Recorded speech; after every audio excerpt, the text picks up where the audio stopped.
Welcome. I am Rachel Harris. I'm the Director of Finance and Planning for the Division of Student Affairs, and I'm a member of the Budget Advisory Committee. And it is my pleasure to welcome you to the university's Budget Forum this afternoon.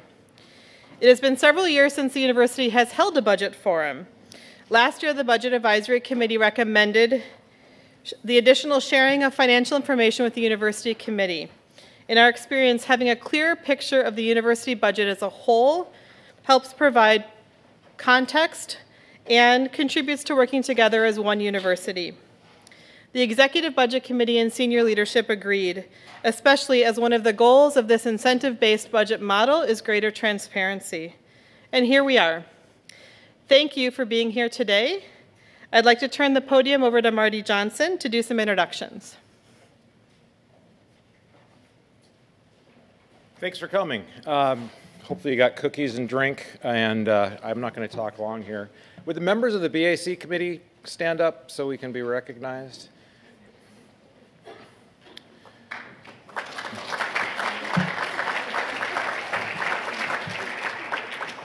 Thanks for coming. The important piece is the team of 5.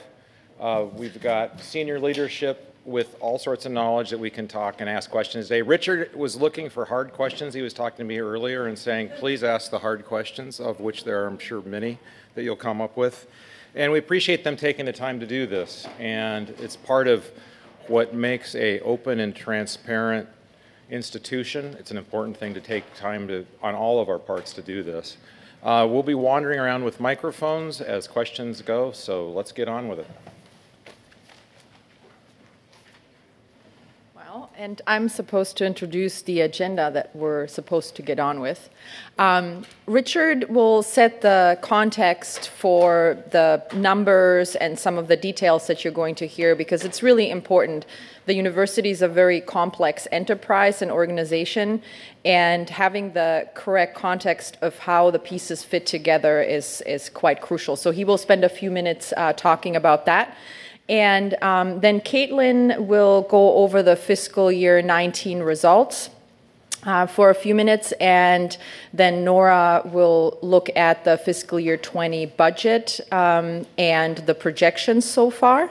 And that will take about 30 minutes total, so that we have enough time for those tough questions that Richard wanted. So we have 20 minutes for Q&A, and I really encourage you to ask those questions. We've been instructed as faculty members from the Budget Advisory Committee to start seeding the questions if no one talks. So you don't want that.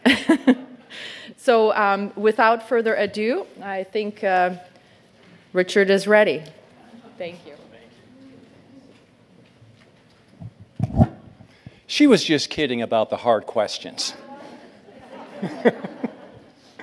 Thank you for coming today. This is the first time in about 5 or 6 years that the university has held an open forum on its budget process. So I was asked to give the context of what we're doing today, what we hope to accomplish, and to answer some of the questions that you might have. So to set the context, what I want to do is first go back to our founder. Last year was a milestone year for St. Thomas. It marked the 100th anniversary of the passing of our founder, John Ireland.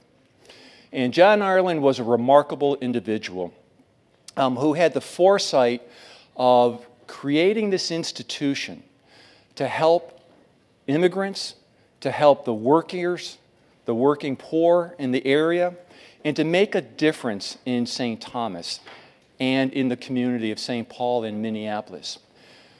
This is a quote that several of us have been looking at over the past year or two. In doing so, what we're also trying to do is to discern what the charism of St. Thomas is. So we have a new office of mission that we created during the last several years, and a new university committee on mission.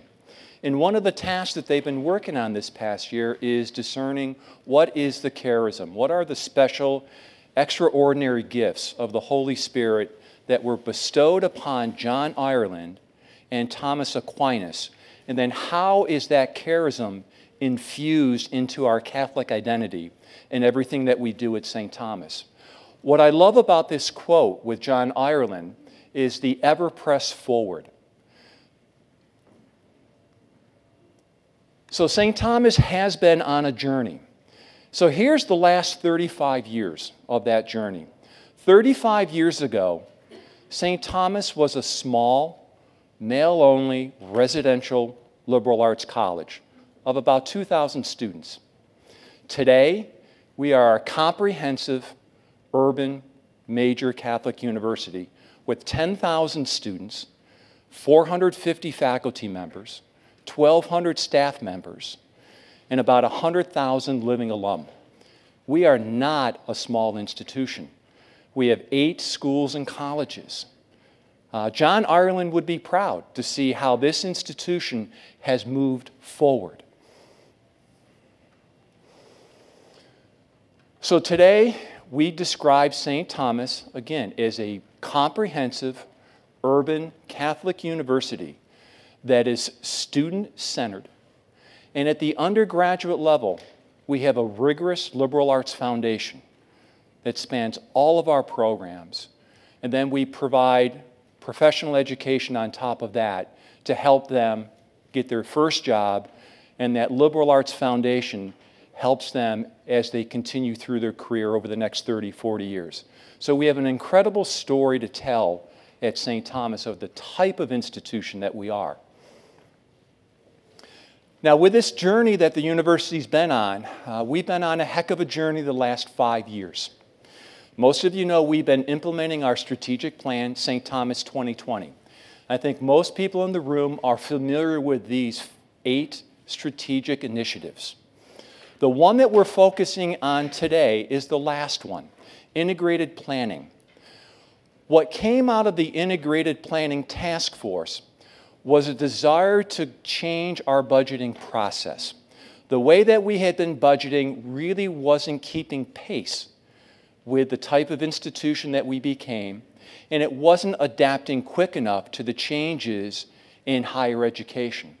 So this committee recommended that we change how we build budgets at St. Thomas.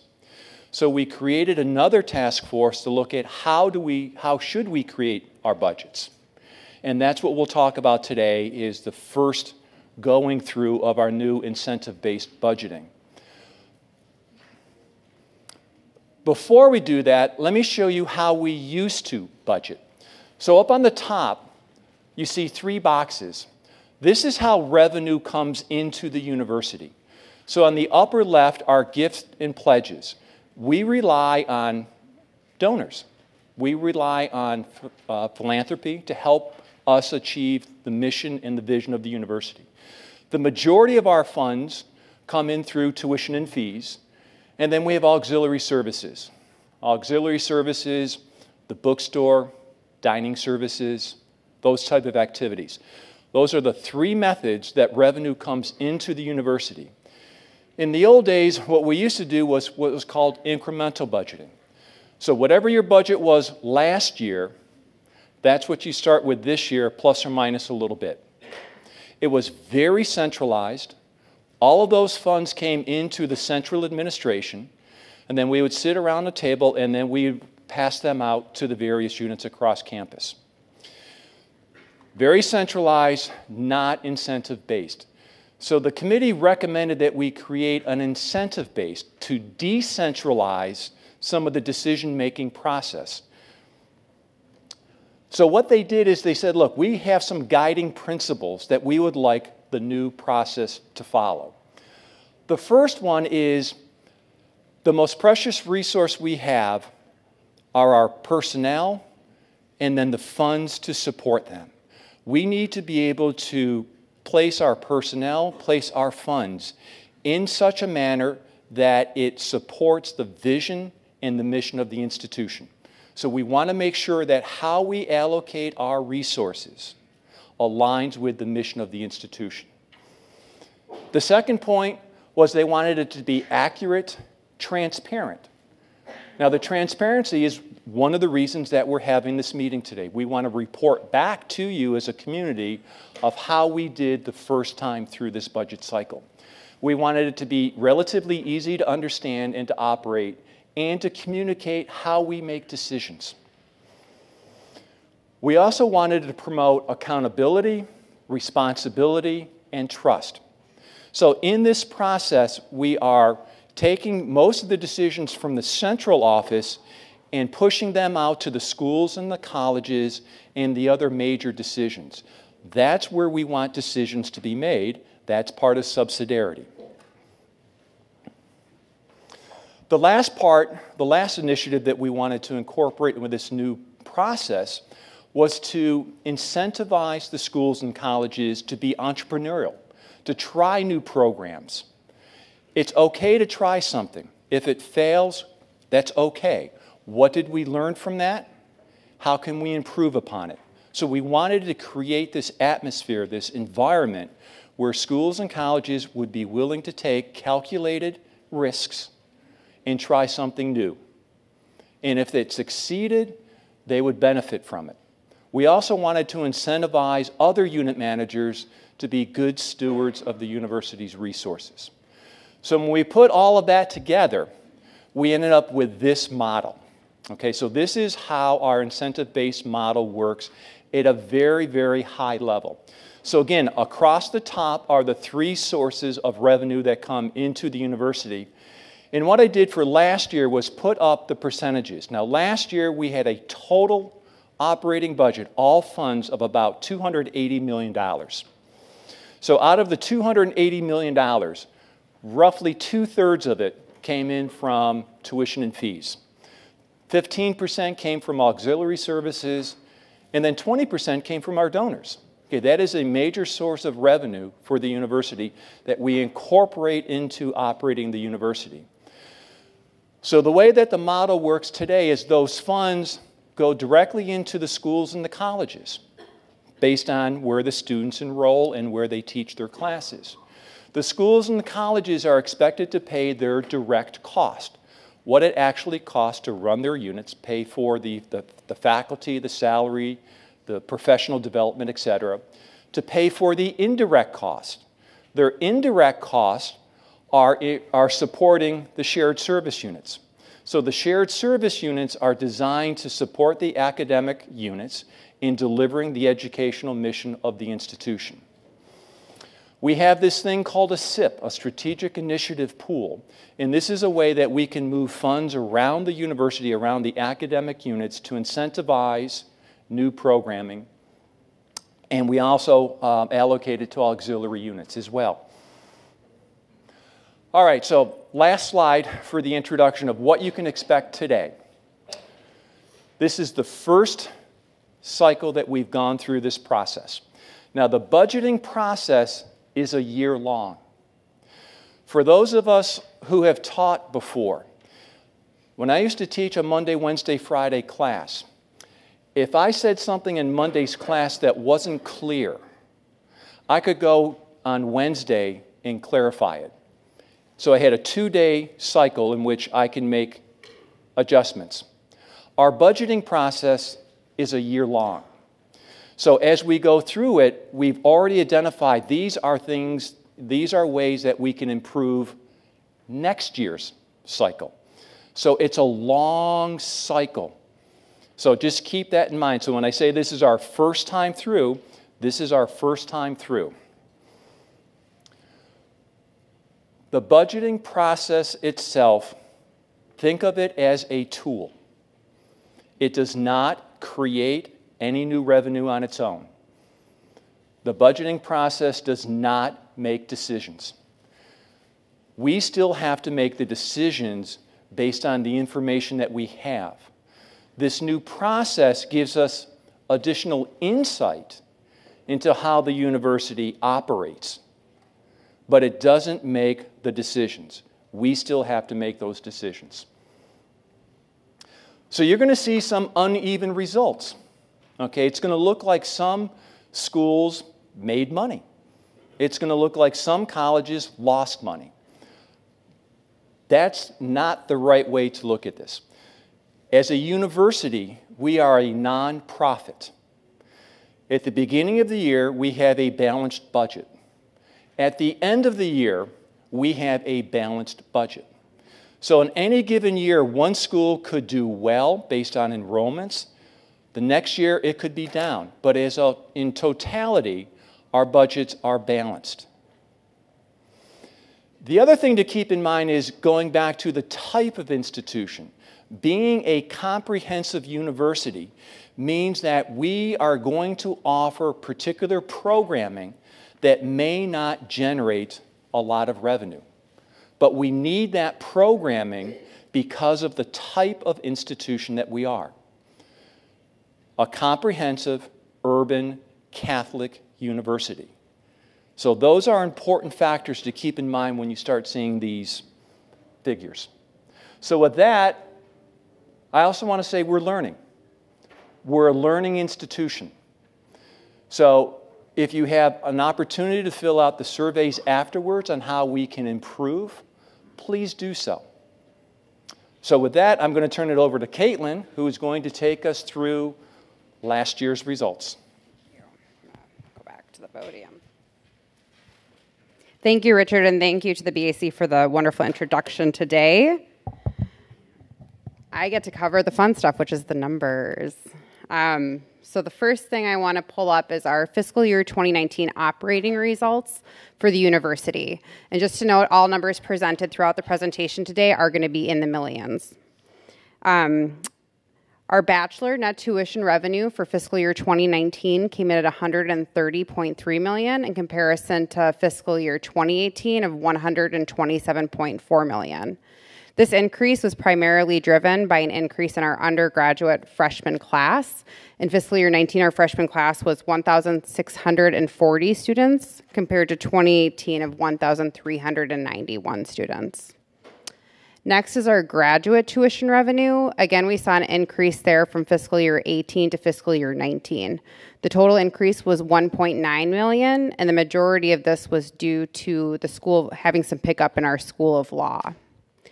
Next is other revenue at $66.3 million for fiscal year 2019. Other revenue is comprised of student fees, room and board, other auxiliary services such as dining and campus store sales, and institutional gifts. Again, the majority of the increase in our other revenue was driven from that larger freshman class in fiscal year 2019. Next, we have our endowment distributions, which were $3.3 million in fiscal year 2019. And these are earnings on donor funds that we can bring into operations because the donor restriction is met with our operating activity. So in total, we had a total revenue of $247.8 million in fiscal year 19, which is a $7.3 million increase from fiscal year 18. Next, in our expenses, we had an increase in compensation expense. Fiscal year 2019 came in at $133.1 million.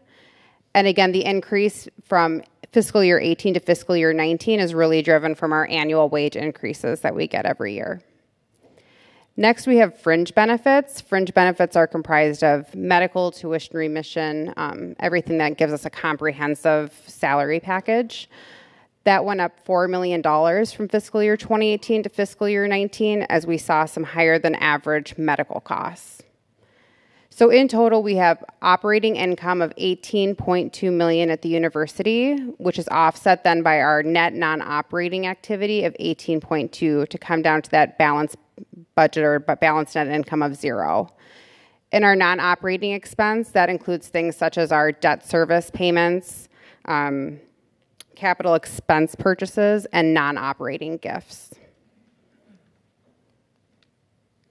Next, I want to walk through our fiscal year 19 results by our revenue generating units. So again, these are our units on campus that have revenues coming into the university. The first slide depicts all of our academic units. Instead of covering every single item on the slide, I want to draw your attention to the middle of the slide that has the direct margin. So it can be noted that for each academic unit, the direct margin is a positive number as their revenues exceed their expenses for the year. Pointing back to what Richard was saying about our new incentive-based budget model, all revenue-generating units are now allocated out in direct expenses. And indirect expenses include things such as utilities, support services, maintenance, and repairs.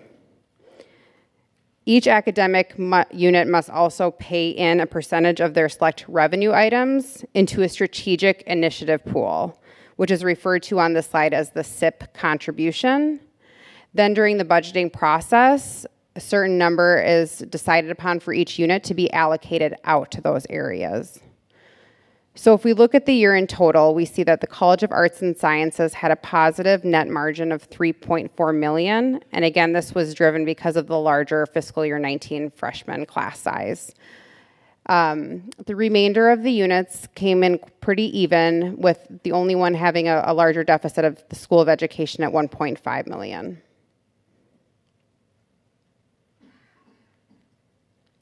To finalize the fiscal year 19 results, we'll also look at our auxiliary service units. Again, these are revenue generating units as well.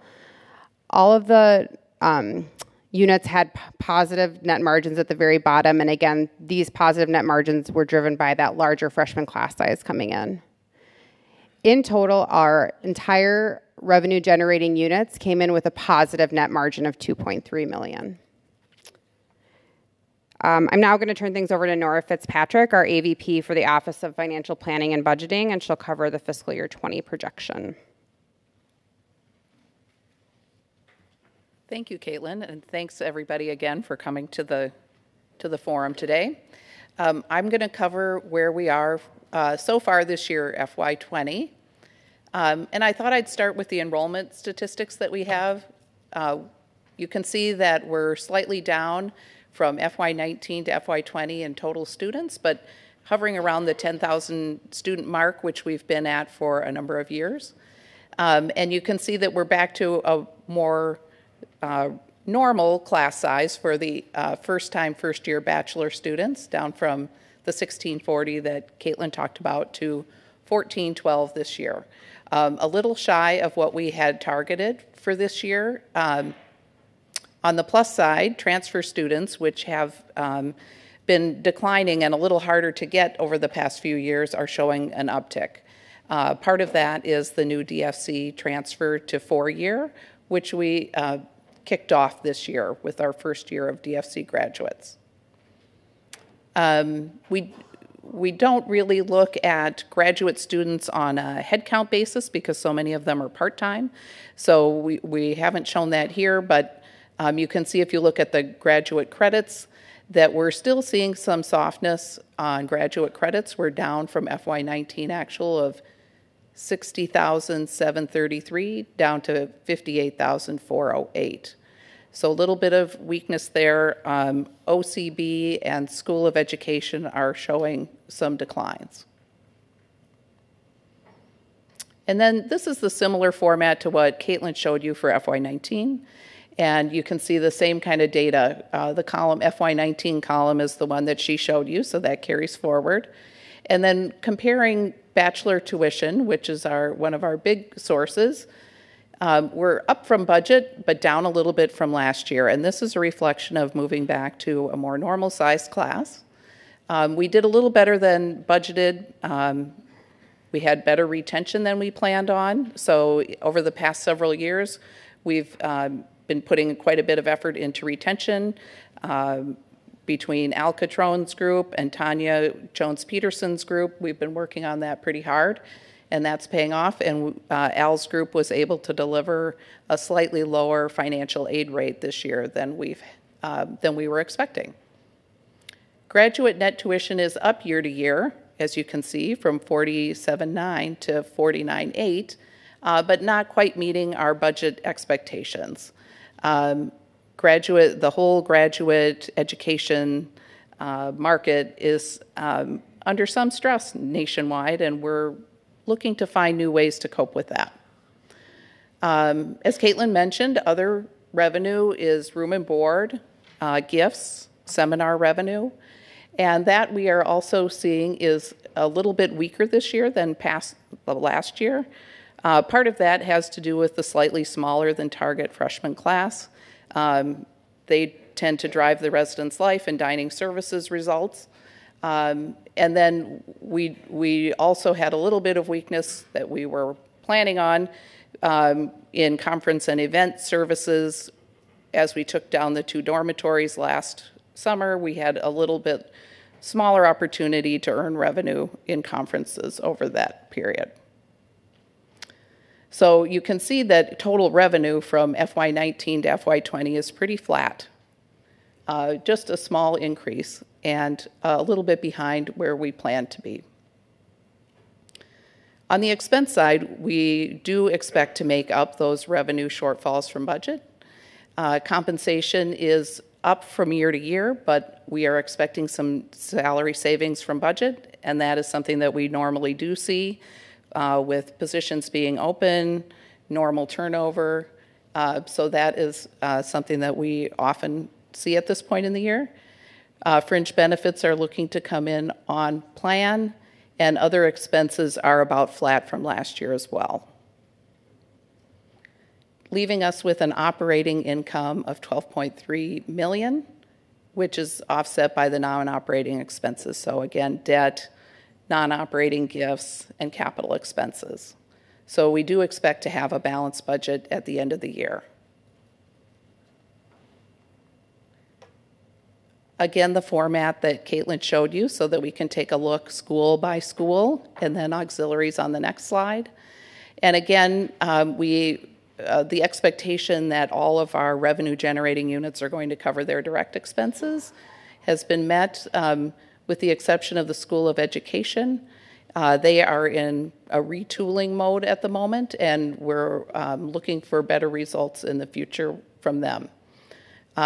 Again, the indirect costs that Caitlin mentioned, all of the SSUs that were on Richard's slide, so UDAR, Student Affairs, ITS, all those costs are shared by the RGUs, and you can see what they're paying across the board there. We see a little bit of a downturn here in the ability to cover those, and mostly that is because of the undergraduate tuition revenue being planned to be less than prior year, excuse me. And then you can see the SIP contributions and distributions, very similar to the prior year. I will say that for FY20, we were making more, FY19 as the first year with the incentive-based budget model, was considered a hold harmless year.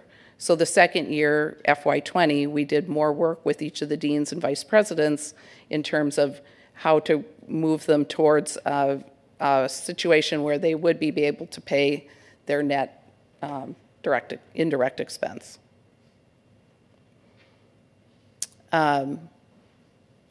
This slide shows us the non-academic RGUs. So all of those are doing well on a direct margin basis and on a net after indirect expense basis. Campus Stores comes very close. The total other RGUs, just in case you're wondering what's in there, it's auxiliary services, which is essentially a service unit to support dining services, conference and events, and so on. Conference and events is in there, as well as the Rome campus.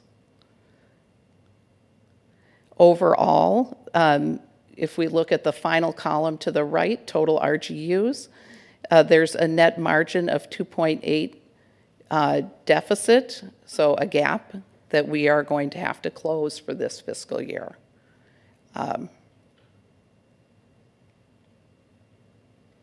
do want to say a quick word about the Doherty Family College. As you may know, the Board of Trustees, when we started up Doherty Family College, they're meant to be self-sustaining. And so between their net tuition revenue and donor gifts, they will always balance to zero. So their financial results are not included in all the numbers that you saw before. You can see that they are growing steadily from 1.8 million of total operating revenue to 2.1. Their expenses are pretty well built out to handle their 2 classes of students, so there was just a small increase on total operating expense. And they were able to bring in gift funding of 1.8 million last year. It looks that they'll only require 1.7 this year. And then I just want to call your attention to the bottom of the page. The fundraising goal at the moment for DFC is $43 million, and as of the beginning of the year, they had received $27.6 million, and that's the source of funds that covers this draw that comes in each year. So what's next? It's only October, a few more days of October. We have a commitment. It's both from the trustees, but more importantly, our own commitment to ourselves that we will end each year with a balanced budget.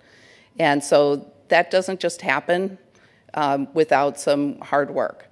And the hard work comes in not only at Richard, Mark, Allison, and I, but it comes from all the budget managers across campus who are paying attention to their budgets. And they are seeking additional revenue generating opportunities, reinforcing the revenue streams that they already have, and evaluating their expenses, including workforce planning and compensation practices. So between all of those, and we work very closely with many of you in the room to ensure that you come in on budget. Richard mentioned that in the new budget model, one of the things that we really point to is putting accountability and responsibility at the right level, where decisions can be made most effectively. And we are finding that that's at the college, school, and auxiliary level, as well as the SSU, so the major support units. They are best equipped to make decisions that will help their budget be realized and the institutional's budget balance. That is it on our numbers. I'd like to open it up for questions. We have a couple members of the BAC who have microphones, and they, please wait for them to come. We are recording today, and so we want to make sure we get your question clearly.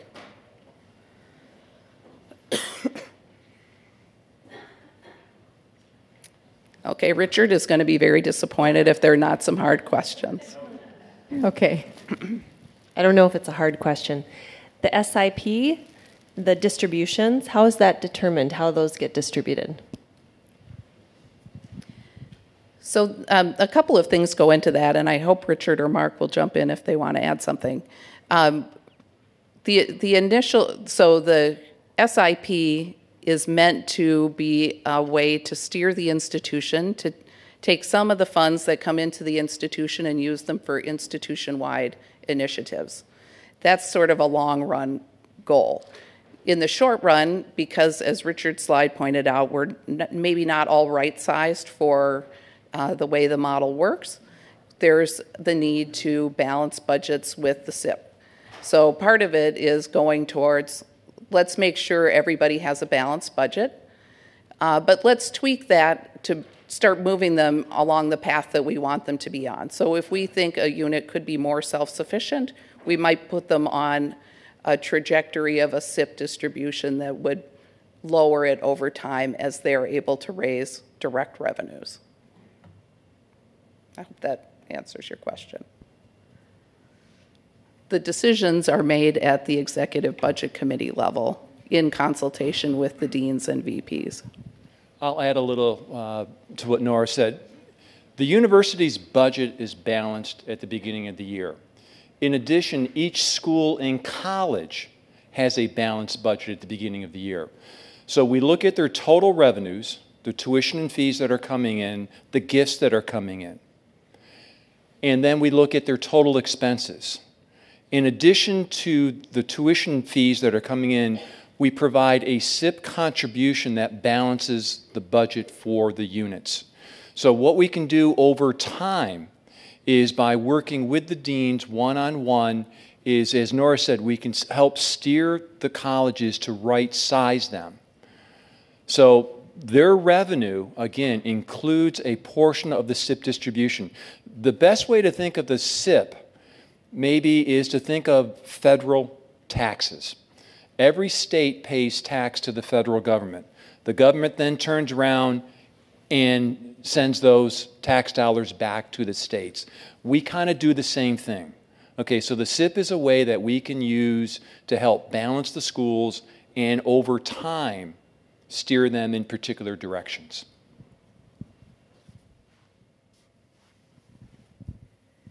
And we hope we're much more efficient than the federal government. Just want to say.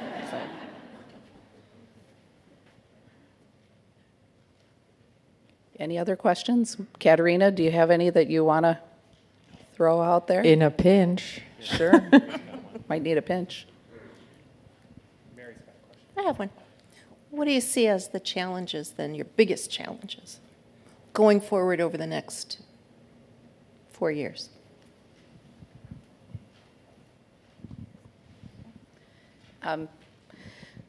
So I think our challenges are really not very different from what is affecting higher education more generally. And one of those things is the affordability of higher education, making sure that we have a value proposition that matches the price tag we're asking our students to pay. And that has been a challenge, I think, over the last several years and probably will remain a challenge.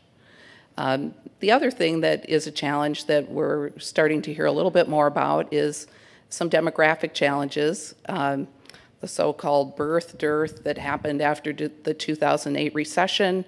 Those students will be hitting college age around 2026, and so the question will be, can St. Thomas find a way to buck the trend of that downturn, or if not, what do we do to restructure ourselves?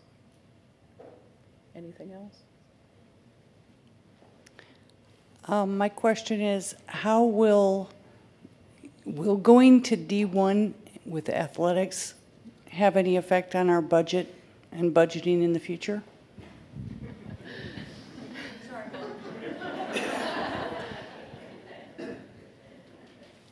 And Carolyn, thank you for asking that, I think.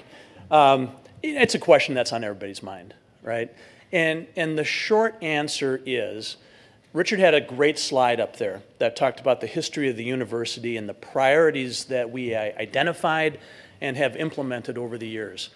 I am sure in the 1970s, when we thought we were smart enough to start graduate programs in business and education and take on the University of Minnesota, which was the only other graduate degree program in the state, I'm sure there were people that thought, well, how are we going to do this? How are we going to hire faculty? How are we going to have facilities? How are we going to whatever? And that turned out to be a pretty good investment. I'm sure when we went co-ed in the late 70s, there were a group of administrators and trustees thinking, how are we going to do this? We don't even have any women's dorms. We barely have any women's restrooms on campus. Think about the investment and infrastructure that we're going to have to make to do this, and how are we going to accomplish it? And I think that one turned out pretty well, too. And you follow Richard's chart on and on, whether it's the establishment of the Minneapolis campus, starting a law school, starting an engineering school, starting the Doherty Family College, a college of health, building these new buildings. You know, how are we going to do those things? And sometimes you have to take the opportunities when they come up, because they don't come up very often, if at ever. And you might not have every definitive answer as to how you're going to get there, but you have every bit of confidence that during the path of implementation and transition for whatever the priority of the institution is, we're going to make decisions along the way. They're going to guide us to an impactful and positive answer.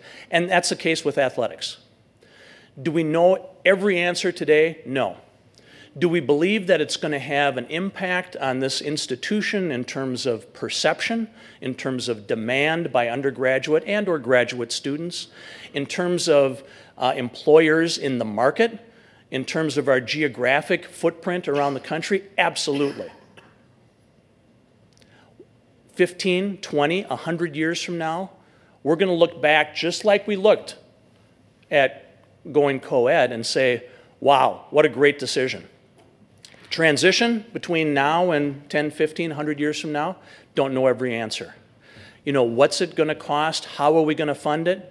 There's a lot of different answers to that, and we're going to take them one step at a time as we move down the path.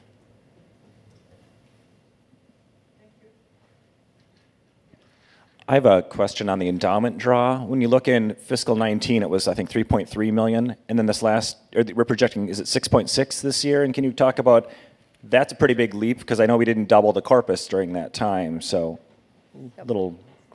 Thanks for pointing that out, Ryan. So Caitlin alluded to it when she was talking. I'll see if I can go back to this. And we made a conscious effort.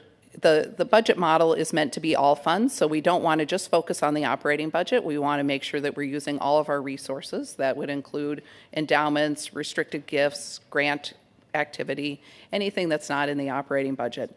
But sometimes it is simpler to bring funds into the operating budget. So we've identified through the Controller's Office hard work some endowment earnings that can come into operations to cover expenses that we're incurring there that meet the donor intent. So an easy example is endowed chairs or endowed professorships. Instead of splitting up the compensation into an endowment fund and maybe some in operations, we bring the endowment earnings into operations so we can see the true cost all in one place. So this was a practice change that we had from FY19 to 20 that explains the big jump up. Right here. So as a student, one of the biggest things that we see and walk by every day is the construction. What part of the projections include like the public bonds, the like revenue generated for that and the expense of that? Just because I don't really see the difference from year to year where that would fit in. So we are incurring some debt in FY20, and that would show up in the non-operating expense line. But the full cost of the debt will come on when the building's open, so in FY21. So you don't see it here yet. It will be in a future year. At the same time, when they come online, we'll see the revenue associated with the room rates that we will charge for those and the board plans that those students will purchase. So it should match up when we look at FY21.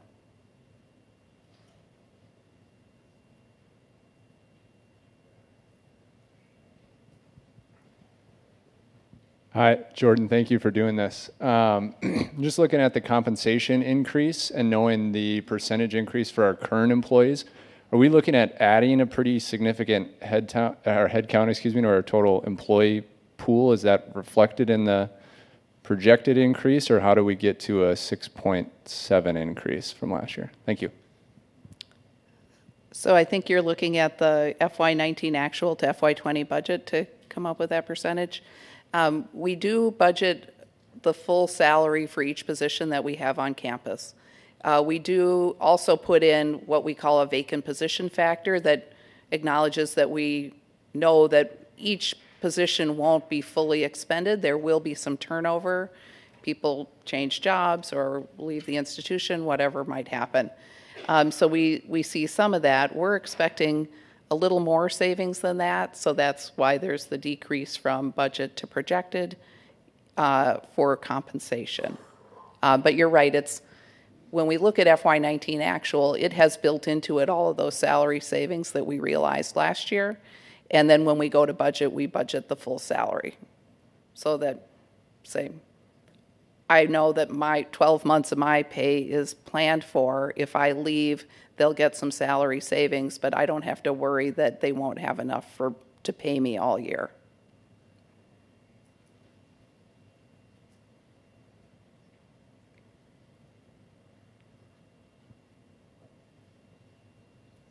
We can start asking questions now. As members from the Budget Advisory Committee, you don't want that. Any other questions?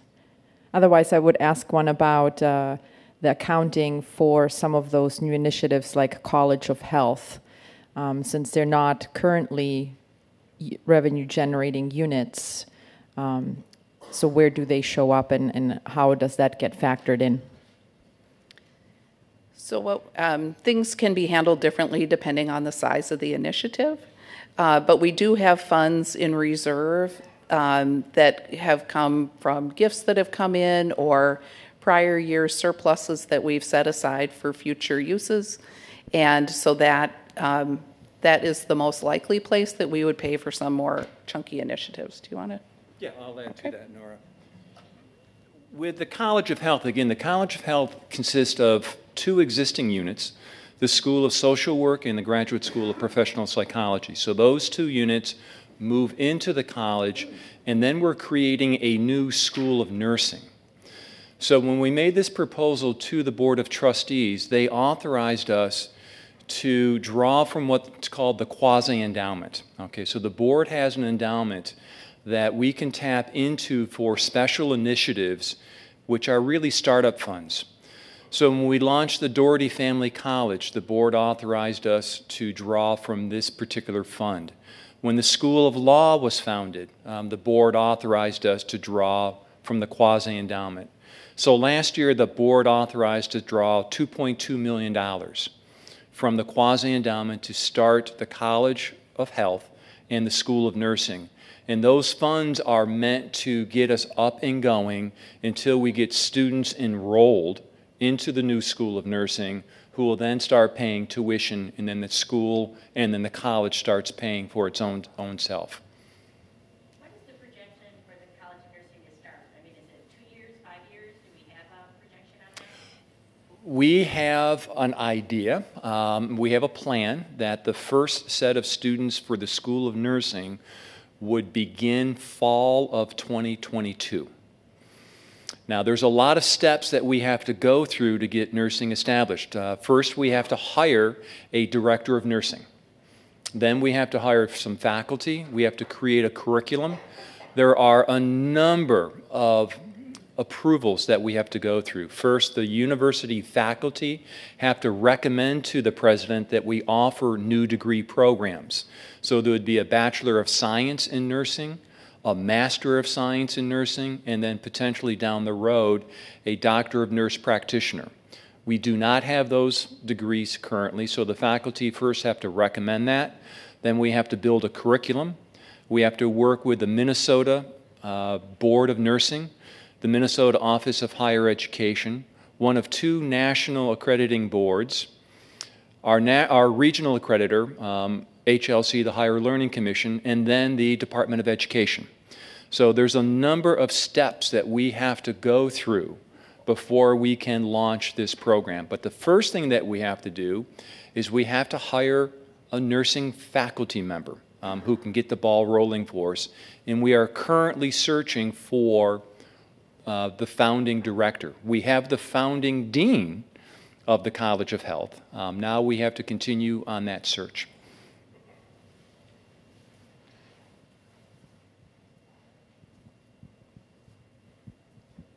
So I know that, Lisa Abendroth, College of Business. I know that we have a benefits decisions to make at the beginning of November. So one thing I guess I always assumed that compensation and fringe benefits would move in concert, so that as one went up, the other went up. How come compensation is going up so much from 19 to 20 while benefits is staying relatively flat or going down? So one of the things Caitlin pointed out for the FY19 fringe benefits cost is it included a higher than normal medical costs. Our budget and our projection are assuming that those come back down into what we have experienced in the past. But you're right, they should move together. There are a few bigger components of fringe benefits that are tied directly to your compensation level, retirement benefits, some of the statutory FICA and Medicare, those kind of contributions are also tied directly to compensation. So, when it comes to medical, I'm not sure how many realize that St. Thomas is self-insured. So what that means is if any of us go to the doctors or the hospital, the university pays the first $260,000. And once we hit $260,000 on any individual, we then have a secondary insurance that kicks in. So what happened last year, the reason that we saw a spike in our fringe benefits, it was due to the medical. We just had a number of cases that hit that stopgap level.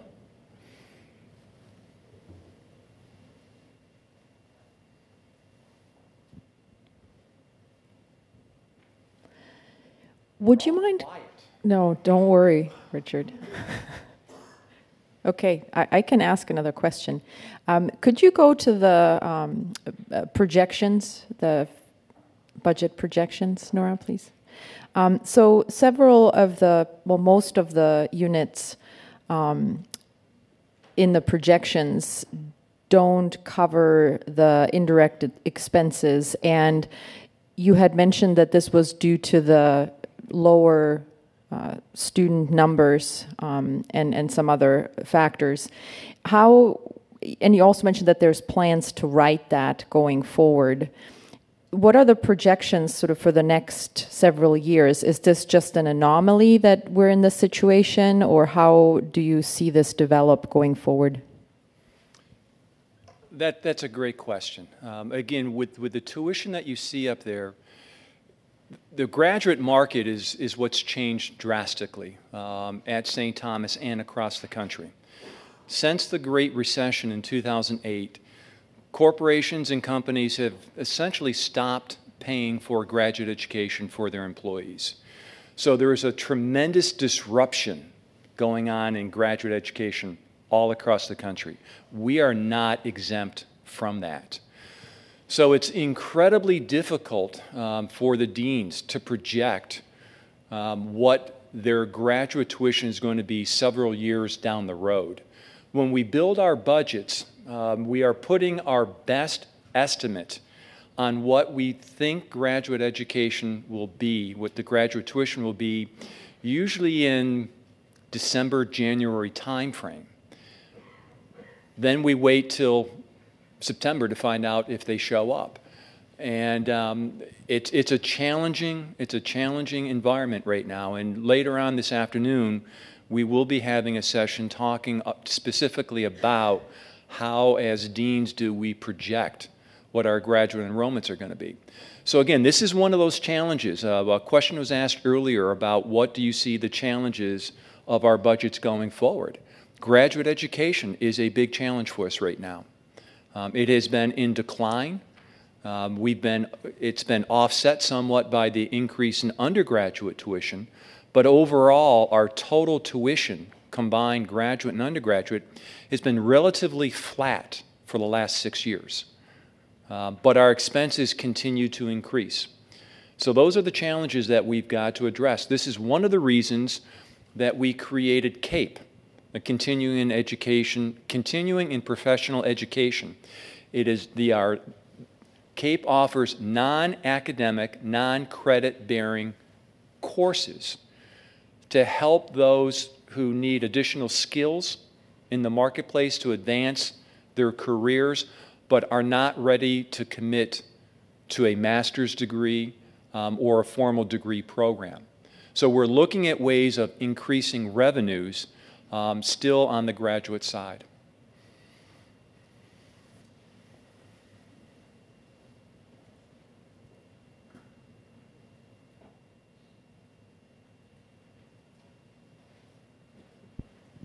Okay. Well, if there's no other questions, one last opportunity. I can ask another one. Okay, we have time for one more question, so go for it. I know, I told you, you don't want that. You want to ask the questions. So the SIP contributions, it's an interesting concept that you connected it to taxes. And I'm sure, just like everyone loves to talk about taxes, that could be an interesting question. But the way this looks now for many of the units, you see SIP contributions and then SIP distributions. What happens if units can't, over the long term, maintain their contributions so that their net margin is positive or zero? Are you even thinking of shutting down some units? No, we're not thinking of shutting down units, but what this indicates is maybe that particular unit is not right-sized. So over time, through attrition, a particular unit may downsize if its revenues aren't sufficient. So again, this is based on where students are going to get their degrees and get their education.